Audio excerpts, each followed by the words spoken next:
Hi friends, எல்லாருக்கும் வணக்கம். முக்கியமாக இந்த வீடியோ பார்க்குறீங்க வந்து நீட் எழுதியிருக்கவங்களும் அடுத்து எழுத போகிறவங்களும் தான் பார்ப்பீங்க. So hi future doctors. இப்போ வந்து நான் இப்போ இந்த வீடியோ என்னை பற்றி பேச போகிறேன் அப்படின்னா, எனக்கு வந்து நான் எக்ஸாம் எழுத போகும்போது எக்ஸாம் ஹாலில் நடந்த விஷயத்தையும் அதுக்கடுத்து அந்த முன்னாடி எக்ஸாம் ஹாலுக்கு நடத்துறதுக்கூடிய இன்விஜிலேட்டர்ஸ் இருப்பாங்கல்ல, அவங்கள பற்றியும் அவங்க என்னென்னலாம் எனக்கு பண்ணாங்க, அடுத்து என்னென்ன மாதிரிலாம் அவங்க நடந்துக்கிட்டாங்க, அது எல்லாத்தையும் தான் நான் இப்போ உங்கள்கிட்ட ஷேர் பண்ண போகிறேன். ஏன்னா வந்து எனக்கு அவங்க பண்ணுறது எதுவுமே சுத்தமாகவே பிடிக்கல. எனக்கு யார்கிட்ட சொல்லனே தெரியல, ஒரே புலம்பிக்கிட்டே இருக்கேன். அதான் சரி நம்ம மக்கள்கிட்ட சொல்லி மக்கள்கிட்ட என்னோட புலம்பலை தீர்த்துக்குவோம். அவங்களுக்கு இந்த மாதிரி நடந்திருக்கா என்னன்னு அவங்களும் நம்மகிட்ட கமெண்ட் பண்ணுவாங்க. இல்லை எனக்கு மட்டும் அப்படி நடந்திருக்கா, எங்கள் சென்டரில் மட்டும்தான் இந்த மாதிரி நடந்திருக்கா அப்படின்னு நான் கொஞ்சம் தெரிஞ்சுக்கிடுவேன். சரி, ஓகே. ஃபர்ஸ்ட் வந்து நான் வந்து நீட் எக்ஸாம் வந்து 2025 வந்து எனக்கு தேர்ட் அட்டம்ப்ட்டு. ஃபர்ஸ்ட் அட்டம்ப்ட் வந்து 12th முடிச்சுட்டு எழுதுனேன் 2023. அதில் வந்து கிடைக்கல. அதுக்கடுத்து 2024 வந்து எழுதினேன். அதில் வந்து ஒரு 30 மார்க்கில் கிடைக்கல. இப்போ வந்து எழுதியிருக்கேன். நான் வந்து கவர்மெண்ட் ஸ்கூலில் படிக்கேன். 7.5 ரிசர்வேஷன் வந்து எனக்கு இருக்குது. அதனால கொஞ்சம் பயம் இல்லாத மாதிரி கொஞ்சம் இருக்குது. ஓகே, வந்து பாயிண்ட் வந்துடும். எனக்கு வந்து திருநெல்வேலியில் தான் சென்டர் போட்டிருந்தாங்க, MTD காலேஜ். அங்கே வந்து நாங்கள் வந்து 11 மணிக்கே போயிட்டேன். எக்ஸாம் எழுதுறதுக்கு 11 மணிக்கு போயாச்சு. ஆனால் ஹாலுக்குள்ளே வந்து நான் 11 மணிக்கு போகலை. எனக்கு ஏன் ஹாலுக்குள்ளே வந்து நான் 11 மணிக்கே போகலைன்னா, நம்ம வந்து காலைல ட்ராவல் பண்ணி ஒரு 60 கிலோமீட்டர் 70 கிலோமீட்டர் ட்ராவல் பண்ணி போகிறதுனால வந்து அவ்வளோவா சாப்பிட்டா நல்லா இருக்காது அப்படின்னு நம்ம ஒரு தோசையோ ஒரு 2 இட்லியோ தான் சாப்பிடுவோம். அந்த மாதிரி சாப்பிட்டுட்டு ஒரு 11 மணிக்கே நம்ம ஹாலில் போய் உட்காந்துனா அப்படி நம்ம வெளியே விட மாட்டாங்க.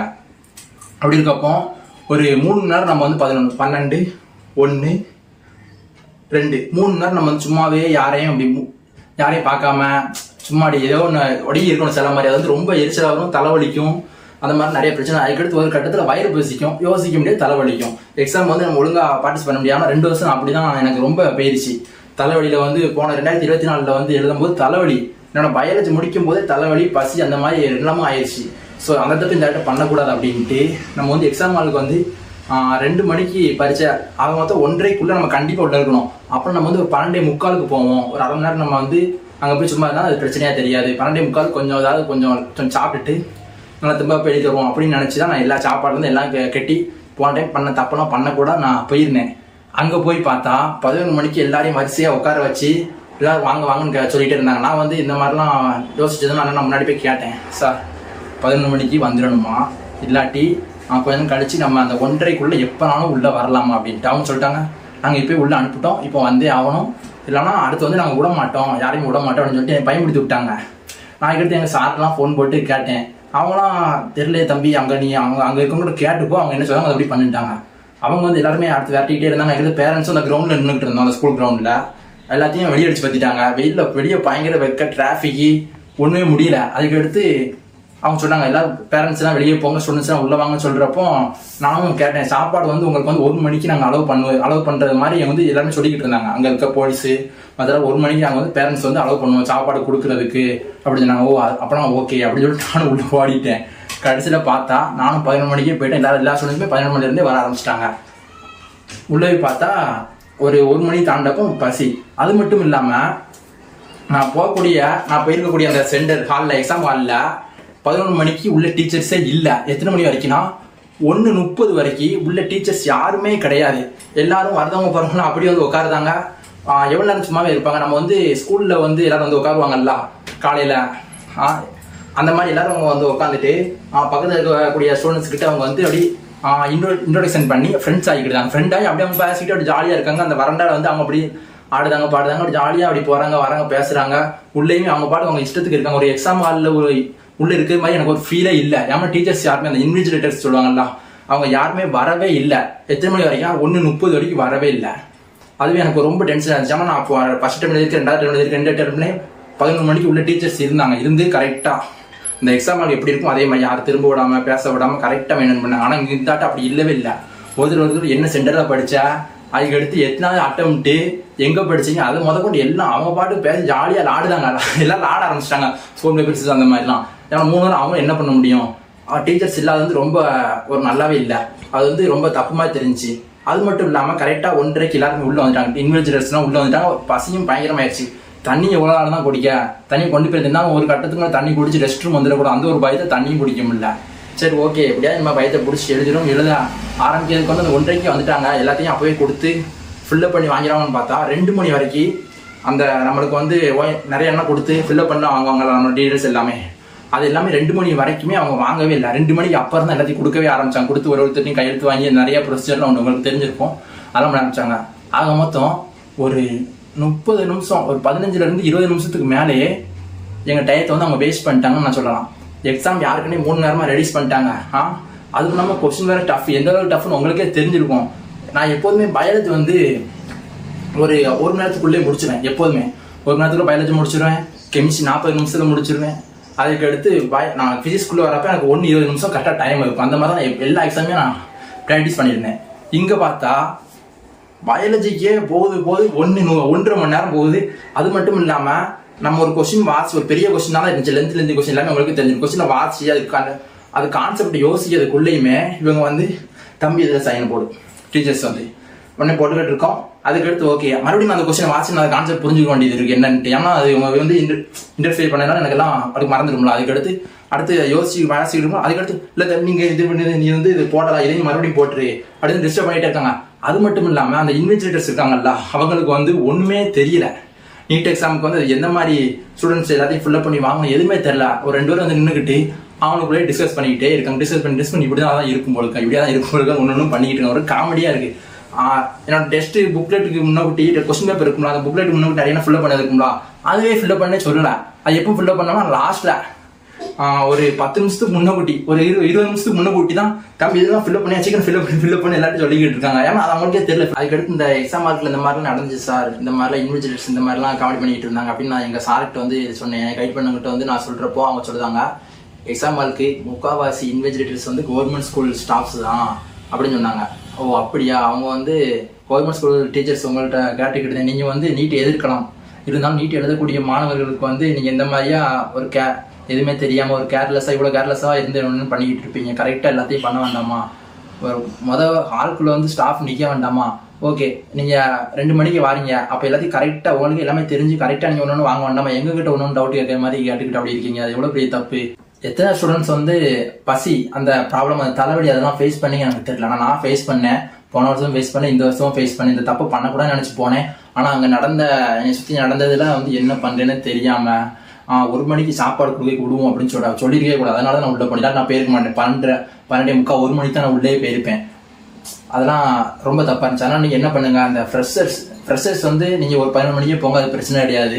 ஆனால் ரிப்பீட்டராக உட்காரக்கூடியவங்க ரிப்பீட்டராக உட்காரக்கூடியவங்க வந்து தவறு படிக்கிங்க. உங்களுக்கு வந்து அந்த 3 நேரத்துக்காக நீங்கள் வந்து 365 நாளும் கஷ்டப்படுவீங்க. 5 மணி நேரம் தூக்கத்தை வச்சுக்கிட்டு 18 மணி நேரம் 14 மணி நேரம் படிச்சு. ஏன்னா நான் அந்த மாதிரி தான் படித்தேன். படித்ததுக்கேற்ற பலன் இல்லை. இப்போ இவ்வளோ நேரம் படித்தேன்னு சொல்கிறதுக்கு எனக்கு வந்து வருத்தமாக இருக்குது. அது ஒரு மாதிரி இருக்குது சொல்கிறதுக்கு. ஏன்னா மார்க் அந்த அளவுக்கு இல்லையே, நான் எப்படி சொல்லட்டும். ஓகே, அதனால் ரீரிப்பீட்டர்ஸ்லாம் 11 மணிக்கே போய் முதல்ல உட்காந்து உள்ளே போகாதீங்க. இந்த மாதிரிலாம் யாரும் சொல்ல மாட்டாங்க. இத்தனை மணிக்கு எல்லாருமே கரெக்டாக 11 மணிக்கு போகணும்னு தான் சொல்லுவாங்களே தவிர எக்ஸாம் சென்டருக்கு நீங்கள் 11 மணிக்கு போயிடணும். எக்ஸாம் ஹால்குள்ளே அதெல்லாம் காமிச்சிட்டு போவீங்களா, அது வந்து நீங்கள் வந்து 11 மணிக்கே போகாதீங்க, தயவு செய்து போகாதீங்க. 12:40 1 மணி அந்த லெவலில் போனாலே சூப்பர். ஏன்னா ஸ்ட்ரெஸ் இல்லாமல் கொஞ்சம் சாப்பிட்டுட்டு அழகாக போய் நீட்டாக எழுதிட்டு வரலாம். ரெஸ்ட் ரூம்னா அதுக்கு முன்னாடியே போயிட்டு சாப்பிட்டுட்டு நீட்டாக எழுதிட்டு வரலாம். பதட்டமே இல்லாமல். இல்லாட்டி நீங்கள் உள்ளே போய் உட்காந்துக்கிட்டு உண்மைக்குமே 3 நேரம் சும்மா உட்காந்து ரொம்ப ரொம்ப கஷ்டம். அது இல்லாமல் பசியில் கொஸ்டின் எழுத முடியாது. நிறைய பேர் சொல்லுவாங்க, ஒரு வேளை சாப்பாடு சாப்பிடலாட்டி ஒரு மதியான வேலை சாப்பிடாம வயிற்ற பிடிச்சிட்டு எழுதல என்ன ஆயிரும். நம்மளோட தவத்துக்கு ஒரு வேளை சாப்பாடு போனால் என்னன்னு சொல்லுவாங்க. ஆனால் ஸ்டூடெண்ட்ஸ் தான் தெரியும் அதோட நிலைமை என்னன்ட்டு. யோசிக்க முடியாது, தலைவலிக்கும், ரொம்ப கஷ்டம். அதனால் நீங்கள் அடுத்த ரீரிப்பீட்டர்லாம் அந்த மாதிரி தப்பை பண்ணுறது கொஞ்சம் கம்மி பண்ணுங்க. யாரும் இந்த மாதிரி சொல்ல மாட்டாங்க. இந்த மாதிரி கரெக்டாக 11 மணிக்கு போக சொல்லுவாங்க. நான் அப்படி சொல்கிறேன்னா என்னோட 3 வருஷம் எக்ஸ்பீரியன்ஸில் சொல்கிறேன். இந்த மோட்லு பட்டுலா கதை ஒருத்தன் 20 வருஷம் எக்ஸ்பீரியன்ஸ் அப்படின்னு சொல்லி ஒரு ரெஃபரன்ஸ் சொல்லுவாங்களா, அந்த மாதிரி இப்போ என்னை வந்து சொல்ல விட்டாங்க. ஒரு வேளை அடுத்த வருஷம் எழுத போகிறீங்க ஸ்டூடெண்ட்ஸ்லாம் இந்த மாதிரி ஃபாலோ பண்ணிங்கன்னா கொஞ்சம் நல்லா இருக்கும். அது மட்டும் இல்லாமல் அடுத்த வருஷம் இன்விஜிலேட்டரை போகக்கூடியவங்க அந்த என்டிஏக்கு நான் வந்து ஒரு ரிக்வெஸ்ட் வச்சுக்கிட்டேன். அந்த சைன் வாங்குற எல்லா ப்ரொசீஜருமே அந்த 3 நேரத்துக்கு உள்ளாடியே நீங்கள் முடிச்சிட்டிங்கன்னா எங்களுக்கு ரொம்ப சந்தோஷமாக இருக்கும். மாணவர்கள் வந்து நிம்மதியாக எழுதுவோம். இந்த மாதிரி உங்களையும் வந்து குறை சொல்லிக்கிட்டு நாங்கள் இருக்க மாட்டோம். என்டிஏக்கு கொஞ்சமாவது எங்களோட ஸ்டூடெண்ட்ஸோட மைண்ட் எப்படி இருக்கும்னு தெரியுதான்னு எங்களுக்கு தெரியல. ஃபிசிக்ஸ் அப்படியே கேள்வி வைப்பாங்க, ஒன்றும் ஜெய் அட்வான்ஸ் லெவலில் இருக்குன்னு சொல்லுதாங்க ஒருத்தரும். ஃபிசிக்ஸ் ப்ரொஃபஸர்ஸ்லாம் ஜெய் அட்வான்ஸ் லெவலில் கொஸ்டின் இருக்குது, நிறைய கொஸ்டின் அந்த மாதிரி தான் இருக்குது அப்படின்னு சொல்லிக்கிட்டு இருக்காங்க. அப்போ அதை எப்படி நாங்கள் ஹேண்டில் பண்ண முடியும்? நாங்கள் நீட் லெவலில் படிச்சிருக்காங்க, ஜெய் அட்வான்ஸ் லெவலில் நாங்கள் படிக்கவே இல்லையா? ஜெய் மெயின்ஸு அதுவே கஷ்டம், ஜெய் அட்வான்ஸ் எங்கே இருக்குது? இந்த மாதிரியே கொஸ்டின் கேட்பாங்க. நீங்கள் ரொம்ப எக்ஸ்ட்ரானரியாக நினச்சிட்டீங்க. நாங்கள் ஸ்கூல் லெவலில் தான் இருக்கோம், நாங்களே பயங்கர ஸ்ட்ரெஸ்ஸில் இருக்கோம்.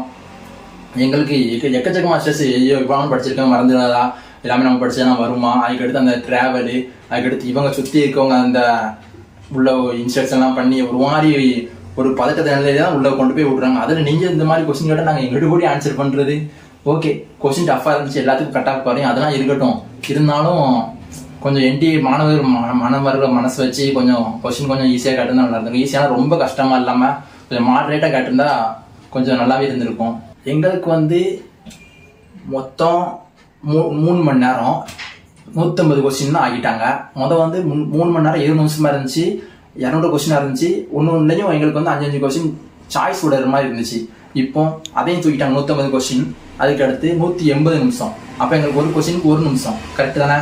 அதில் நாங்கள் கரெக்டாக டைம் மேனேஜ் பண்ணி எழுதுறதுக்கு எங்களுக்கு கரெக்டாக இருக்கும். யாரும் தொந்தரவு பண்ணாமல் நாங்கள் எழுதலாம். கரெக்டாக கொண்டு வரதே கஷ்டம், ரொம்பவே கஷ்டம். அது மட்டும் இல்லாமல் இந்த ஃபிசிக்ஸ் கொஸ்டின்லாம் அந்த அளவுக்கு ஒரு கொஸ்டினும் சால்வ் பண்ணுறதுக்கு வாசிக்கிறதுக்கு 1 நிமிஷம் தேவைப்படுற மாதிரி இருந்துச்சு. அதுக்கடுத்து அது கான்செப்ட்னா எப்படி யோசிச்சு அப்ளை பண்ணி கொண்டு வரதுக்கு அப்போ ஒரு கொஸ்டினுக்கு 2 நிமிஷமாவது எடுத்துக்கிறது மாதிரி கொஸ்டின் நிறைய இருந்துச்சு. ஏன்னா நான் நிறைய கொஸ்டின் வாசிக்கவே இல்லை. ஃபிசிக்ஸ்லாம் நான் நிறைய கொஸ்டின் வாசிக்கவே இல்லை. என் கண்ணில் எதுலாம் சின்ன கொஸ்டினாக படிச்சோ அதாவது வாசிச்சு நான் ஆன்சர் பண்ணிட்டு வந்தேன். நான் ஃபிசிக்ஸில் மொத்தம் பார்த்தீங்கன்னா ஒரு 50,000 கொஸ்டினாக ப்ராக்டிஸ் பண்ணியிருக்கேன். ஆனால் அந்த 50,000 கொஸ்டினுக்கான அந்த பலன் எனக்கு வரவே இல்லைங்க. டைம் மேனேஜ்மெண்ட்லாம் பண்ணவே முடியல. அது எதனாலனா அந்த உள்ள இருந்த இன்விஜிலேட்டர்ஸால தான். மொத்தம் 180 கொஸ்டின் 3 மணி நேரம். அதில் 20 நிமிஷத்தை இவங்களே எங்ககிட்ட இருந்து புடிங்கிட்டாங்கன்னா அப்போ எங்களுக்கு 20 கொஸ்டின் அடி வாங்குது. அந்த 20 கொஸ்டின் அடி வாங்க எங்கே அடி வாங்கும்னா ஃபிசிக்ஸில் தான் அடி வாங்கும். அப்படி இருக்கப்போ அந்த 30 நிமிஷத்துல நான் ஃபிசிக்ஸுக்கு அந்த 1 மணி நேரம் ஒதுக்கினாலுமே ஒரு 40 நிமிஷம் 30 நிமிஷத்தை நான் ஃபிசிக்ஸில் பாதி டைமையும் பாதி இதையும் பார்க்குறப்போ ஒரு ஸ்ட்ரெஸ் பீக் லெவலுக்கு போயிடுது. சரியா யோசிக்க முடியல கான்செப்ட்லாம். ஈஸியான ஃபார்முலா மறந்து போகுது. அதான் எனக்கு ரொம்ப கஷ்டமாக போயிடுச்சு. ஒரு ஆர்கன் பைப் வச்சு ஒரு கொஸ்டின் கேட்டிருந்தாங்க, closed organ pipe, open organ pipe. அந்த ஃபார்முலா மறந்து போச்சு. நான் அதில் எக்கச்சக்க கொஸ்டின் ப்ராக்டிஸ் பண்ணியிருக்கேன். அது மறந்து போனது எதுக்கு மறந்து போச்சுன்னு தெரியல. அந்த பதட்டத்துலையும் டைம் கம்மியாக இருக்கிறதையும் நல்லா தெரிஞ்ச கொஸ்டினை கூட என்னால் அட்டன் பண்ண முடியல. இப்போ தயவு செய்து கேட்டுக்கிறது என்னன்னா, அடுத்த வருஷம் வரக்கூடிய ஸ்டூடெண்ட்ஸ்க்காவது அந்த சைன் வாங்குறது எல்லாத்தையும் அந்த 3 நேரத்துக்கு முன்னோக்கு நீங்கள் முடிச்சு அந்த 3 நேரத்தை எங்களுக்கு முழுமையாக தந்தீங்கன்னா எங்களுக்கு ரொம்ப யூஸ்ஃபுல்லாக இருக்கும். இதை எனக்காக கேட்கல, அடுத்த வருஷம் எழுதக்கூடிய ஸ்டூடெண்ட்ஸ்க்காக நான் இதை பேசுறேன். ஏன்னா ரொம்ப ஸ்ட்ரெஸ்ஸாக இருக்கு. நான் 3rd attempt எழுதியும் நான் போன வருஷம் எடுத்த மார்க்கோட 5 மார்க் தான் நான் எக்ஸ்ட்ரா வாங்கியிருக்கேன். அது எனக்கு எவ்வளோ பெரிய வருத்தமாக இருக்குது தெரியுமா? நான் எங்கள் இன்ஸ்டியூட்டில் வச்ச ஒரு கொஸ்டின் பேப்பர்லையும் 530 வரைக்கும் நான் டாப் ஹை மார்க் நான் எடுத்திருக்கேன். 530 வரைக்கும் ஆக மொத்தம். இங்கே நான் பார்க்கும்போது எனக்கு 100 மார்க் ரெடியூஸ் ஆகுது. நான் 100 மார்க் எங்கள் இன்ஸ்டியூட்ல இதுலேருந்து 100 மார்க் கூட இருப்பேன், 60+ எடுப்பேன் அப்படின்னு சொல்லியிருந்தாங்க. நான் 60+ எடுத்துட்டேன் அப்படின்னு ஒரு நம்பிக்கையோட போயிருந்தேன். ஆனால் 100 மார்க் நாங்கள் என்ன எடுத்தனோ அது குறைஞ்சிருச்சு. அப்படியே 100 மார்க் குறைஞ்சிருச்சு. அதெல்லாம் பார்க்கும்போது ரொம்ப வருத்தமாயிடுச்சு. தூக்கமே வர மாட்டேங்கி. சரி 3வது attempt உட்காந்து நம்ம இப்படி பண்ணிட்டோமே அப்படின்ட்டு ரொம்ப வருத்தமாக இருந்துச்சு. ஏன் மேலே தப்பு சொல்ல முடியாது. ஏன்னா கொஸ்டின் டஃப் உள்ள நடந்த கூத்து அந்த மாதிரி. நான் என்னோட எக்ஸாமால் எனக்கு நடந்ததெல்லாம் உங்கள்கிட்ட ஷேர் பண்ணிட்டேன். நான் முடிஞ்ச அளவுக்கு நான் ஷேர் பண்ணியிருக்கேன். எவ்வளவோ ஸ்டூடெண்ட்ஸ் மார்க் ரொம்ப கம்மியாக இருக்கும். 650 மார்க் எடுத்தவங்கலாம் 510 மார்க் எடுக்கிறது மாதிரிலாம் நான் பார்த்துக்கிட்டு தான் இருக்கேன் ஸ்டூடெண்ட்ஸு. ஸோ யாரும் வருத்தப்பட வேண்டாம். கட் ஆஃப் ரொம்பவே கம்மியாகும். எல்லாரும் தைரியமாக இருங்க, எல்லாத்துக்கும் சீட்டு கிடைக்கும். எனக்கு நான் உங்கள்கிட்ட ஷேர் பண்ணிட்டேன். யார்கிட்ட சொல்லணும்னு தெரியல, உங்கள்கிட்ட ஷேர் பண்ணிட்டேன். உங்களுக்கு இந்த மாதிரி எதுவும் நடந்திருந்தா கமெண்டில் சொல்லுங்கள், மற்றவங்களும் தெரிஞ்சுக்கிட்டோம். ஓகே, எல்லாத்துக்கும் நன்றி.